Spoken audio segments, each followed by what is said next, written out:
That's my blood. That's my blood. It's a lot of my blood.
Okay, come on.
buy me a drink, sailor? Harry Flynn? Hey! What the hell are you doing here? I'm looking for you, mate. Uh-oh. Should I be flattered or worried? Maybe a bit of both. Come here. I've got a job for us. Really?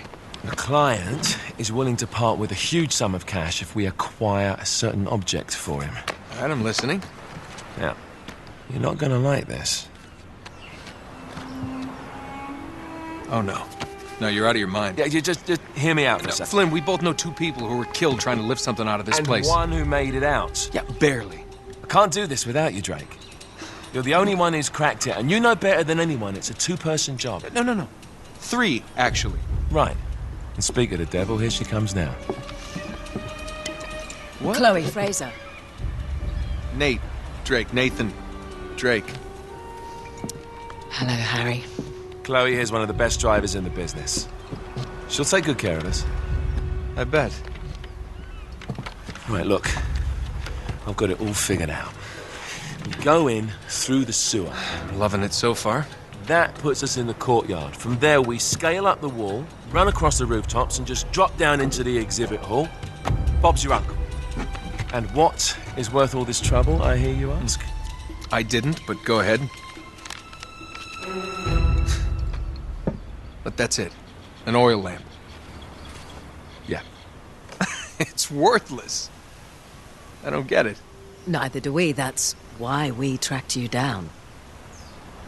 Well, it sounds like you're working for a nutcase. Some collector who's got too much time and money on his hands. And by the way, this is not worth any of it. But there's more. How's your 13th century Latin, mate? Where'd you get this? Borrowed it from the files of the nutcase. In Trebizond, we were set upon by thieves. Father, Maffeo, and I were robbed of our greatest treasures. This was written by Marco Polo. Yes, that much we were able to work out. Unfortunately, the rest of it's nonsense. Hey, hold on. So that it should not fall into the wrong hands, I concealed my great sorrow in the unlikeliest place. The light of the great Khan shelters the fate of the 13. See what I mean? It's just gibberish. He's talking about the lost fleet. Yeah. I know, someone want to fill me in? Marco Polo leaves China with 600 passengers and 14 ships loaded down with treasure from Kublai Khan. And he lands in Persia a year and a half later with only 1 ship left and only 18 passengers. Now, he recorded every detail of his journey, but he never told what happened to all those ships and the passengers. So somewhere out there are 13 ships loaded with the Emperor's treasure waiting to be found. Yeah, and that is what your client is after. Hey, look at this lamp. It's covered in Mongolian script. It must have been a gift from Kublai Khan. The light of the great Khan shelters the fate of the 13. Marco Polo hid something inside this lamp. Something that pinpoints the site of the lost fleet. So, we're dicking this guy over, right? Damn straight. Absolutely. You in then? What the hell? I mean, what could possibly go wrong?